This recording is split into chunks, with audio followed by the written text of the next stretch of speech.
This is 7 News, the voice of regional WA. Tonight, another wave of COVID hits WA, cases on the rise. WA's frontline in the battle against a destructive pest.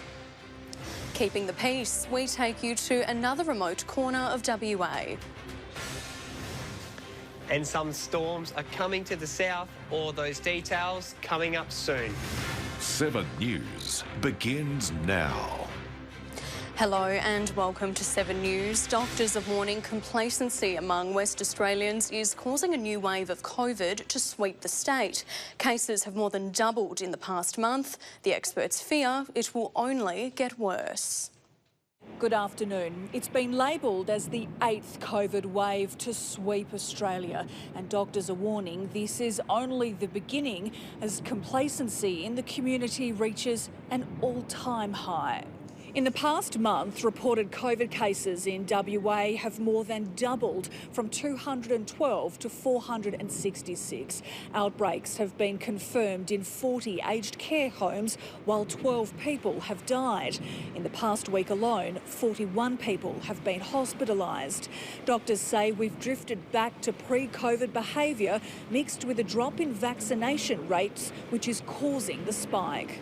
Doing the right things, social distancing, hand washing, wearing a mask, getting a booster vaccination will make a huge difference in actually ensuring that we're keeping this at bay. West Australians are being urged to stay home if you're unwell to try and stop the spread ahead of Christmas. We're seeing new strains emerge all the time, and what we know is that the current strains are very, very infectious. They might be milder, although we can't really guarantee that. A man has been charged over a sex attack in Broome overnight. Police allege a 25-year-old man grabbed a woman and sexually assaulted her after she went outside to investigate a disturbance. The Halls Creek man was arrested and faces charges over a number of other alleged incidents. He appeared in court today. 32,000 homes and businesses across the state's southwest have been hit with a power outage. Earlier today, power was cut after a lightning strike. It affected people in Bustleton, Margaret River and surrounding areas. Western Power crews have gradually restored power to the area. The varroa mite is a tiny pest that's wreaked havoc in the bee industry in the eastern states. Authorities here have come up with a plan to try and keep the mite out of WA, a frontline defence of so-called centennial beehives. Varroa mite was first detected in New South Wales. It caused mayhem for the bee industry.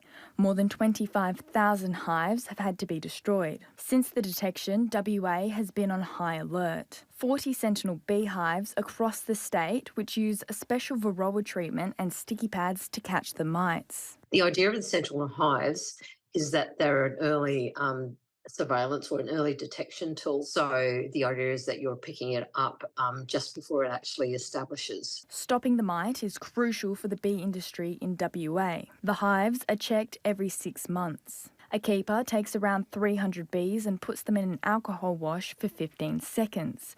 Any mites will be washed out. Another 30 live bees are then sent to a lab to look for any internal diseases. If the varroa mite is found, WA's action plan will be quickly rolled out. We've put together a plan about what we would actually do. So in terms of if we were going to eradicate or not, it really depends on where it's detected, when it's detected. Another part of the fight are these catch boxes. There are around 37 in the state at points of entry to detect any exotic species that may come into WA. If it arrives, varroa mite poses a big problem for a number of industries. So the threat is real. Once there's a detection, it'll be a very, very fast-moving response where we'd have to try to figure out a lot of information in a short period of time. Maya Grieve, 7 News. WA's top tourism spots have been recognised at this year's Perth Airport Tourism Awards. Once again, our regions have reigned supreme, gold medal winners from the far north to our southwest. From our coastlines to country landscape, it's easy to see why tourists choose WA for the ultimate getaway. Among the winners from the Perth Airport Tourism Awards, in our north, the annual Ord Valley Muster took gold in the festival and events category. I've slept with the award next to my bed for the last couple of nights. I'm so excited. There's been some trials, tribulations, a bit of COVID and some flooding issues, so For us, it's just absolutely the boost that we needed. Once again, Broome is booming, with Willie Creek Pearl Farm claiming gold in the tourist attraction category and Cable Beach Club Resort and Spa also taking out a top gong. Further south, in a bid to bring tourists to Mandurah, the big reasons to visit Mandurah were a big winner, taking gold in the tourism marketing and campaign category. And 3 times a charm for Bustleton's Tree Chalets. It won gold in the self-contained accommodation category for the 3rd year in a row. Their latest win lands them an induction into the WA Tourism Hall of Fame. Policing one of the biggest jurisdictions in the world is not an easy job. Tonight, as part of our series of special reports, Josh Van Staden travelled to Wiluna. He got to see firsthand what it's like living and working in such a remote part of the state. Southwest of the Ngunjara lands and at the start of the Canning stock route sits Wiluna. The discovery of gold in 1896 sparked a rush and the birth of the township. At its peak, Wiluna had a regular railway service to Perth, 900 kilometres away. Like the rest of the Ngunjara lands, art plays a major role. The old hospital is now an art centre. We found resident artists Donovan Gilbert and Mavon Wongawal selling their art and describing the story of the land. I just wish I'd come out earlier because it changes your lifestyle, it changes your perspective of these people. Sergeant Adrian Waring is Wiluna's officer in charge, his first regional posting after 24 years with WA Police. Here, policing can be challenging. Out of my top 10 offenders, I think I've got 7 young offenders. Officers work hard to keep children engaged and at school. They even drive the school bus as secondary employment. From basketball nights, we had girls' nights, so the female officers took the girls to a classroom at the school. My crime rate has reduced considerably. Trust is critical when it comes to relationships with the community's leaders. They too want to see improvements and are an invaluable source of information and guidance. We want to be 2 ways. Them and us. Founded in the gold rush, Wiluna once had around 10,000 people living here, multiple pubs and hotels. But today, you can't even buy alcohol here. The issue of its misuse is still on the minds of those who live here. Wiluna was a nice place. No drinks. It was a nice, peaceful place. Everybody enjoyed being here. But then this pub was open to everybody, all the desert people that came in. That's when... The town was often described as the Wild West when the pub was around. It closed in 2017 due to financial problems. It's now the Shire offices. Is grog still the #1 problem here? I think so, yeah. Yeah. There is a local person that wants to try and bring alcohol back to the town. I'm against it. Lena Long was born along the Canning stock route. Her mother was a stock woman. Much of her childhood was spent at nearby missions, working at Sandstone's National Hotel for 24 years before returning to Wiluna. I was a drinker long time when I was younger, 7 days a week, but that's all been given away to look after my grandchildren. I had a daughter. Like all communities, alcohol is a major contributor to issues such as domestic violence. Lena stopped for her kids. People like that, if we can get them to feed back into the community and just do that bit of education. Lena and Rita's idea for less youth crime is to take young people out bush to continue elements of traditional culture alongside school. Show them what kind of food our old people used to show us. Josh Van Staden, 7 News. Time now for a look at the weather across WA. Here's Julian Vicentini. Thanks, Amanda. It was a wet start to our week, especially in the state south, as a strong high-pressure ridge lies over southern parts of WA, with a trough extending over the midwest. Tonight, there is a severe thunderstorm warning for the Goldfields and Central Wheat Belt, so take care if you're in those areas. It was a hot and stormy conditions today in the Kimberley. Fitzroy Crossing was our hotspot, reaching 41 degrees just before 3:30, 40 the top in Marble Bar, and 31 degrees in Exmouth. A mostly sunny 28 degrees in Geraldton, a low of 16 before 33 in Morawa, warmer temperatures moving inland, 36 degrees in Meekatharra, Leinster and Laverton. A low of 14 degrees with some showers in Bunbury and Bustleton, 18 the top in Albany, and a windy 24 today in Esperance. Plenty of showers around the state in the 24 hours until 9 a.m. 35 mils fell in Wongan Hills, 26 mils fell in Warman. Further east, 23 mils fell in Leinster, and there was plenty of sprinkles in the south, 10 mils in Bindoon, and a drizzle in Denmark and Windy Harbour. To the weather wall, hello to Ella, Rose and Matilda from Quairading District High School, and a big hello to these students. Hello from 2W at Grace Christian School. Great work, everyone. More stormy conditions expected around the state tomorrow. Those details coming up after sports. All right, thanks, Julian. Ahead tonight, the WA farmers using drones to muster their sheep. And a man-made reef comes alive in waters off Exmouth. They were there 1 minute, the next minute they were gone. They simply vanished. Two young girls, they mattered to people. There's unexpected terms and unexpected results. 3 people have died in 2 separate crashes over the weekend. On Saturday near Northam, a black Jeep Cherokee was travelling east on Clydesdale Road when it left the road and hit a tree. The car was destroyed by fire. The driver died at the scene. Then on Sunday, another crash claimed the lives of a 74-year-old man and a 72-year-old woman near Corrigan. The pair's Toyota Corolla crashed head-on with a camper van on the Brookton-Corrigan Road. A couple in their 20s are in Royal Perth Hospital in a stable condition. Farmers in regional WA are looking up in their efforts to safely muster their livestock. Some are already using drones to monitor herds from the sky. One researcher says new advancements could mean their use in agriculture will soon soar to much greater heights. Mustering sheep from the sky. As drone technology takes off, so too do the ideas around its potential uses. A lot of people around here have got them that you don't realise, and I think it's going to explode in the next couple of years. For 7 years, Darren has checked its sheep, dam levels and pastures from a bird's eye view. The stock seem to respond a little bit more favourably to the drone than to driving the ute around. There's less use of diesel, obviously, and less compaction on the soil. Researchers say advancements like LiDAR sensors will help to take farm management to a whole new level. So they can tell the difference between the shape and the size of a fox over the shape and the size of a sheep. They can tell with accuracy the movement.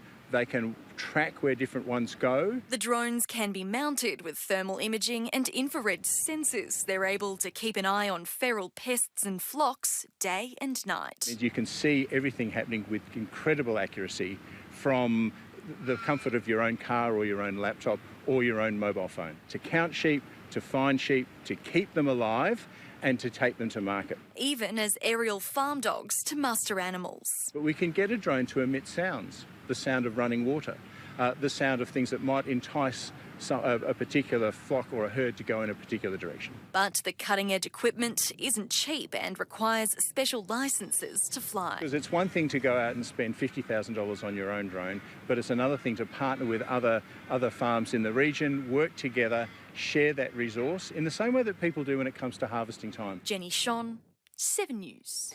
An artificial reef in the Exmouth Gulf has exploded with marine life after it was built just 5 years ago. Repurposed beams from a Woodside oil rig were used to construct the man-made structure. Locals in Exmouth have been blown away by the results. An oasis under the sea, hundreds of fish living around King Reef in the Exmouth Gulf. I had tears in my mouth. It was the most beautiful thing to see this structure 6 meters tall, like a bowl, full of corals cascading down, explosion of colours, explosion of marine life. It's the first integrated artificial reef deployed in the Southern Hemisphere, covering an area the size of 5 footy ovals. It only went in 5 years ago. The results have been hugely successful. It's now one of the fastest growing artificial reefs in the country. It's led to new species being located in the area, like red emperor. The reef's only 3 miles away from the marina. And I would have swore black and blue that we didn't even get reds in Exmouth Gulf. Exmouth tackle and camping owner Steve Riley was instrumental in turning the project into reality.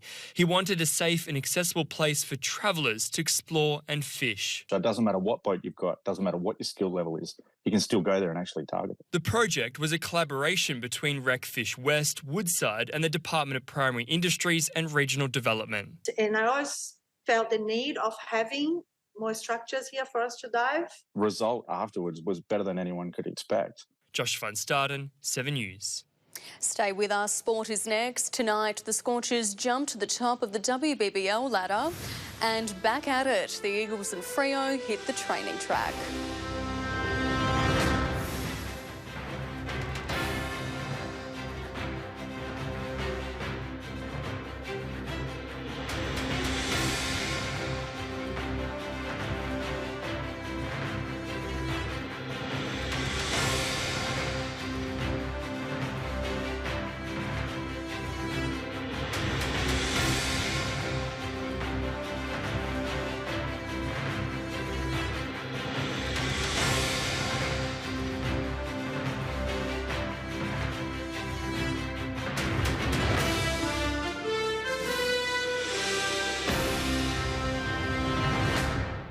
West Coast and Fremantle have kick-started their quest to success for season 2024.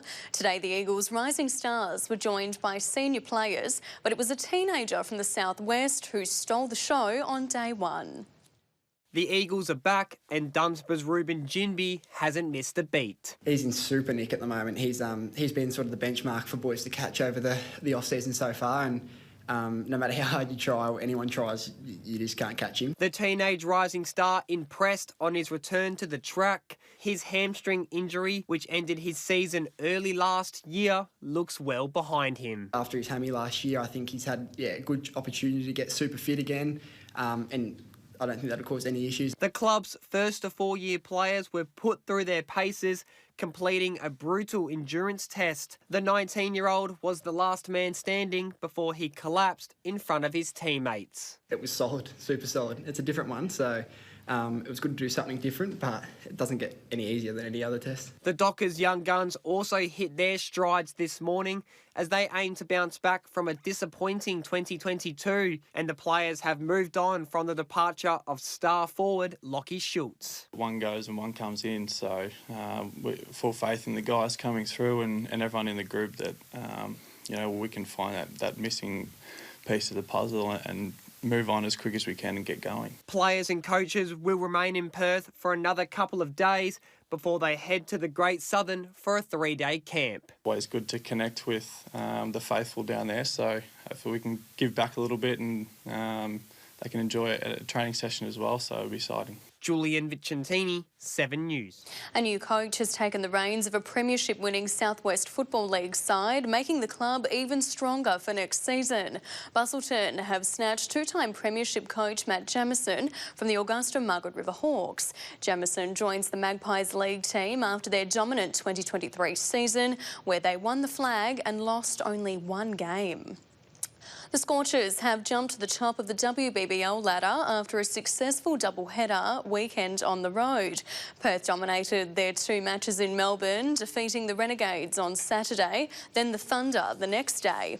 Yesterday's 42-run victory saw Beth Mooney finish not out on a century, alongside Bunbury's Chloe Paparo, who scored an unbeaten 22 runs. Through and 4. Dropped a bit short there, Cap, and put away. Perth faced the Sixers on Thursday. It was a tough day at the office for the Perth Thundersticks, with both teams going down on their home pitch. The men and women both suffered a 3-1 defeat against New South Wales Pride yesterday in Perth. The women's loss brings an end to their undefeated run, but still remain on top of the ladder. For the men, they now have a nervous battle ahead of them against Brisbane on Sunday after falling out of the top 4. A surfer from the Gascoyne has produced one of her best ever results on the international stage. Carnarvon's Coral Durant reached the knockout stage of the World Surfing League qualifying series event in Asia. Durant started from the round of 48 in the Taiwan Open before being knocked out in the quarterfinals. Margaret River Junior Willow Hardy's dream ended in the round of 16. Julian's next with the weather for the rest of the week. Then in 7 News at 6, fears for women's safety, why the city's only emergency safe space is closing its doors. Welcome back. Make sure you pack an umbrella tomorrow as stormy conditions will continue around WA, mainly impacting the Kimberley and North Interior in the afternoon and evening. Possible storms also over the southern interior, Eucla, Goldfields, the Gascoyne and most parts of the southwest land division. And expect heavy falls along the southeast coast and Great Southern. Stormy conditions are expected to lighten in the southern parts of WA on Wednesday, but windy conditions will permit through until Thursday. There's also a chance of showers east of Albany, and the stormy conditions will continue around our state's north and over the southern interior, Eucla, Goldfields and the Gascoyne. Those conditions will continue right through to Friday, with a chance of showers north and east of a line from Perth to Bremer Bay. Possible storms in Columbaroo and Wyndham tomorrow, mostly sunny in Kununurra and in Broome, hot in Marble Bar, 41, and clear skies in Tom Price, 36 degrees. Partly cloudy top of 26 in Carnarvon, sunny in Murchison, 35 in Meekatharra, and 27 degrees in Kalbarri, Geraldton and Jurien Bay. Possible storms in Bunbury and Collie, cloudy in Margaret River, storms in Bridgetown, Katanning and Wagen, and there's a severe thunderstorm warning for the central wheat belt, so make sure you take care in these areas. The southeast coast will also be hit with some stormy weather, 26 in Lake Grace. Taking a look at the Goldfields, there is also a severe thunderstorm warning, so stay safe again if you're in those areas tomorrow. To local waters, swells will reach up to 2 metres on the Ningaloo and Gascoyne coast tomorrow. There's a strong wind warning for the Bunbury, Geograph and Lewin coast. Southeasterly winds will reach up to 30 knots offshore in the evening. And expect 2 metre sea heights on the Albany and Esperance coast, and there's a strong wind warning for the Eucla coast. Winds east of Ayr may reach up to 30 knots at times during the day with 2 metre sea heights and swells. Taking a look around the rest of the country, cloudy in Melbourne and Hobart tomorrow, and back closer to home in Perth, a stormy 29 degrees. Enjoy your evening and good night. You too. Thanks, Julian. And that's 7 News for this Monday night. Noel will be back tomorrow. I'll have updates a little later, but for now, good night, Western Australia.